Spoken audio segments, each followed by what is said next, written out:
Hey guys, welcome back to the channel, or if you're new, welcome. We're going to get back with more Q&As with Amber.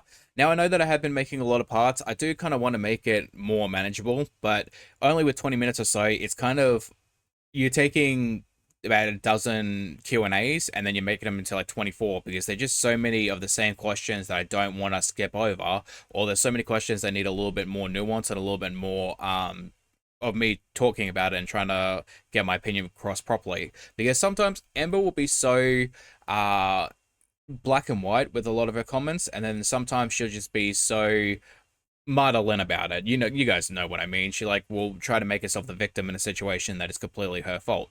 But I want to try and get through them the best I can, post them probably consecutively each and every day, just to catch up, and then we get back to the videos with Foodie and Amber. I have got about 15 episodes of like the Q&As done, or videos of the Q&As done, so you guys don't have to worry about that too much, because I will be posting them each and consecutive day. Probably every 2 or 3 days I will try to make it like a video of Foodie or Amber, just to break it up a little bit more, so that way you guys don't have to watch 50 parts of a Q&A one after another.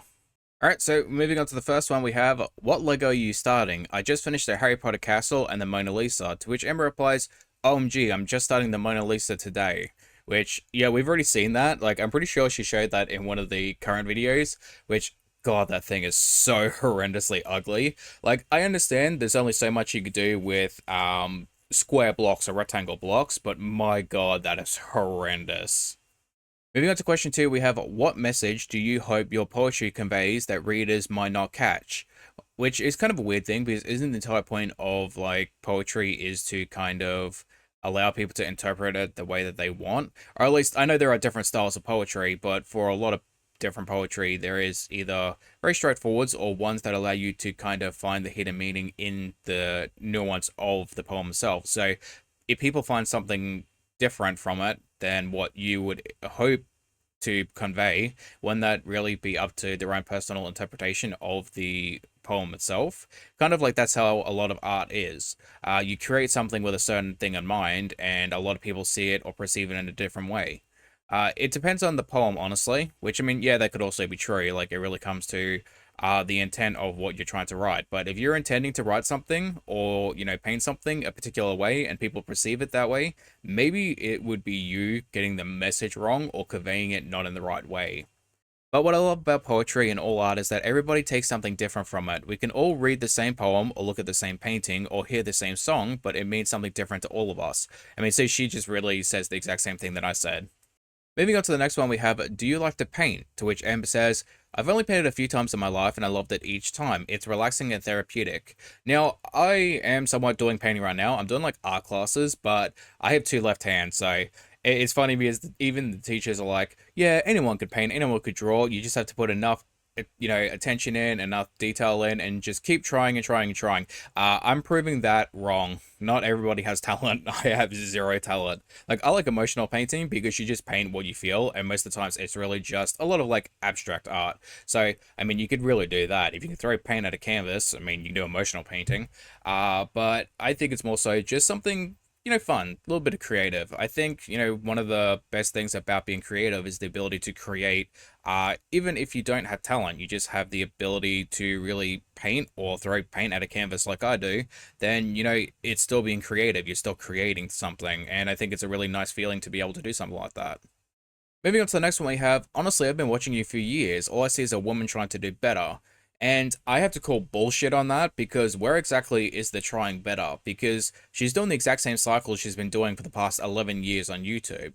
It's try, you know, try diet, fail, try diet, fail, try diet, fail. And you take that diet away, it's girlfriend, girlfriend, girlfriend, girlfriend, girlfriend, girlfriend, over and over again, to the point where now it's kind of, she has to, no, she has no choice but to date fetus at this point. Like, she's dating people that are actively helping her in her ED. That's just where she is at in life. And you could say that she's trying to do better, or she's trying to be better, but it isn't. She's doing the same manipulation and abuse that she does on a daily basis, but now she just has BPD to excuse that behavior. And if you even watched her last couple videos, she actively says that her BPD is not her or part of her, it is a separate entity. So she's actively taking away her personality traits and the negative things that she does, and creating this fictitious being that exists inside of her, which is not true. You are your mental illness, and you are the reason why it's still as bad as it is, because you refuse to go to therapy and actually put the knowledge that you gain from therapy into action and bettering yourself. You are the person that refuses to better themselves because you have the excuse of having a disorder instead of seeing the disorder as a hurdle or an obstacle to overcome. You are the reason why people like myself who have issues, who have disorders, who have disabilities, get made fun of by people that get tired of your shit.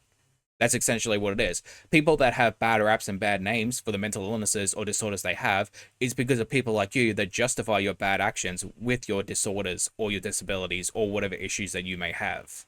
On to the next one we have, why was Brittany on your Life 360? Why not just Erica? To which Amber says, Brittany was never on my Life 360. I've never seen her location a day in my life.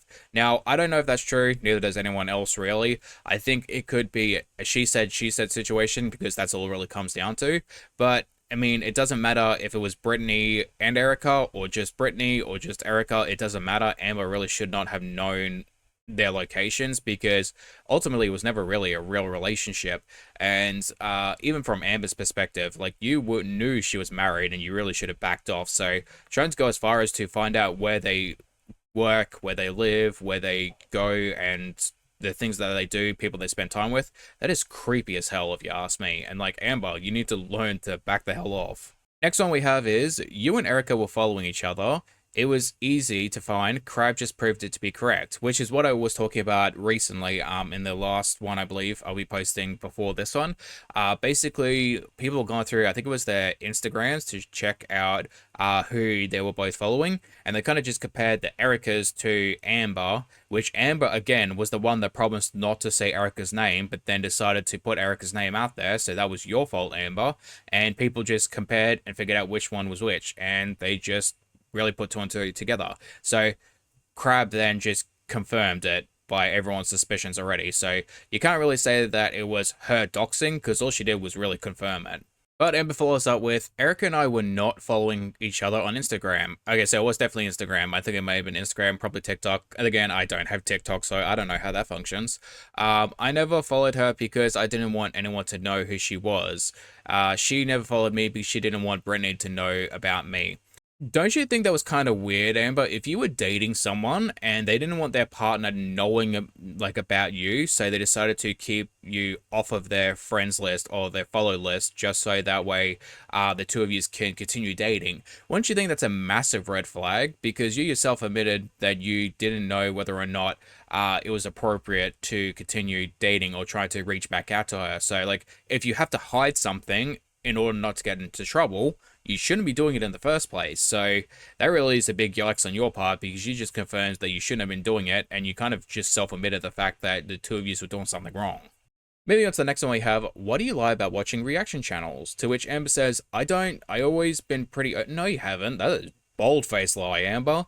Amber says that she kind of takes a break or she's willing to watch certain ones and she tells the truth. Not true. She will always hide under the guise of, someone told me on Instagram, someone sent me a message on Instagram, someone sent me a message on Facebook or whatever it may be, like some sort of social media platform.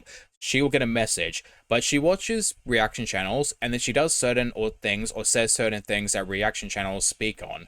And those can really kind of highlight they really highlight the fact that she does watch your videos, and a lot of the times they're very small, minor things that nobody would really pick up on and really talk about to Amber, and for Amber to kind of like, oh, someone sent me an Instagram message. Yeah, but a lot of the times they're just things that people wouldn't even really talk about. They wouldn't really even bring up because it's not, you know, criticism worthy, or it's not really worthy of talking to you or sending you a message to. It's things that really would bother Amber and Amber alone. So she can't really say that she doesn't watch reaction channels and lies about it because she has and does in the past all the time. And we also have a follow-up, which is, you lie about watching Karina, to which Amber says, I don't watch her. If I did, I'd say so. Just like when I say I watch the others. I only watch a couple reaction channels. Hers is not one. Amber, you have. Like, you yourself have watched those videos, and there are videos in the past of you talking directly to Karina about certain things and saying that you do watch her videos and you thought she was funny. So now you're saying, I don't watch her? Like, Amber will probably say, oh, well, I don't watch her now. That's what I specifically meant, like retroactively trying to change the argument. But you have said in the past that you do watch her content. You may not watch it now, and that's the difference from I don't watch her or I have watched her but not anymore. So again, that's another lie. I only watch a couple of reaction channels. Hers is not it. I haven't watched a Karina video since I was dating Becky. So like, yeah, like that's just what I said. Like you saying that I don't watch her videos or I haven't watched her videos is not the same thing as I don't watch her videos anymore. Alright guys, I've done this like over a dozen times now. Like I could check my video right now. Yeah, I have done this nearly 30 times. Wow, 30 times. Because I just lose my shit every single time I read it. But we're just going to quickly get through it, and I'm going to try my best to paraphrase and not lose my shit at Amber. So I really do apologize if I just sound really harsh in this one. I've had multiple people in my life who have unalived themselves because of the issues that they've had to deal with. And so listening to Amber try to justify her bad actions with this is just, it is goddamn horrendous. I'm sorry, but just, I have zero empathy for this woman. Do you think YouTube validates your low self-esteem? Trauma survivors seek chaos sometimes. To which I replies, nah, a large portion doesn't validate anything about me because you don't perceive yourself to be a shitty person, Amber, but you really are a shitty person. You are. This comment here just proves it. I sometimes hear some of the things that reaction channels say or some things that my audience says, and they're actively judging, forgetting that I have reason of why I am. Alright guys, we're going to be moving on to the next one. It's just, it's a horrendous one, guys, so let's try to get through it the best we can. Do you think YouTube validates your low self-esteem? Trauma survivors seek chaos sometimes. To which Jane replies, nah, a large portion doesn't validate anything because you're incapable of, self-reflection. I sometimes hear some of the things that reaction channels say or some of my audience, and they actively judge, forgetting that I have a reason. No, Amber, we're not doing this. We're not absolutely doing this, no.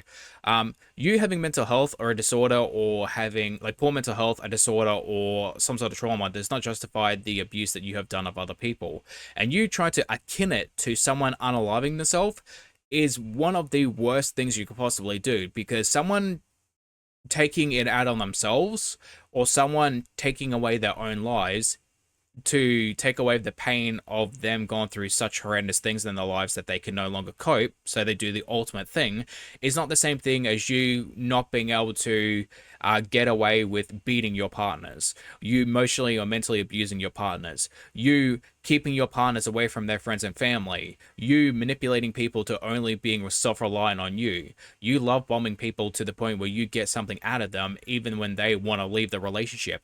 It is not the same thing as someone doing the ultimate thing and taking away their own lives because they are dealing with such a depressive state that they can no longer cope with living.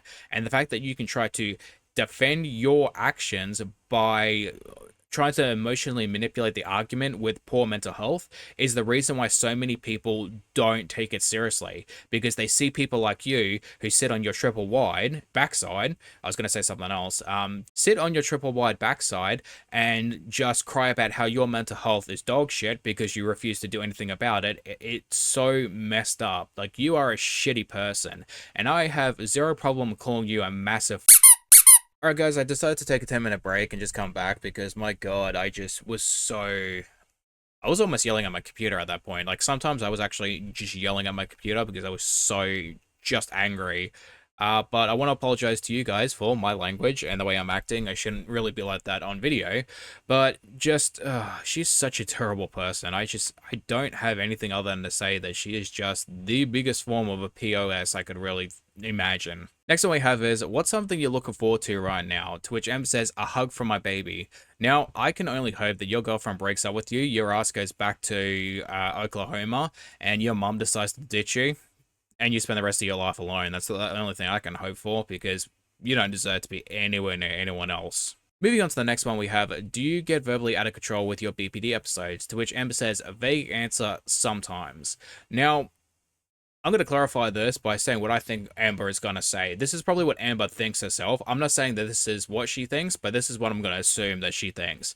Is that as long as she says sorry afterwards, it doesn't matter what happens during the episode. As long as she says sorry and they say, okay, I forgive you, then it's over and done with. It's perfectly fine. It never ever happened. Next one we have is, there's literal screenshots of you following Erica's account, to which Amber says, I feel absolutely insane. Is this gaslighting? No, Amber, it's just you being caught in a lie because you're a laugh my ass off. I do not follow her while we were dating. Oh, so there's the manipulation there. Not while we were dating. I didn't do it while we were dating. Like, I didn't do it. There's the manipulation right there.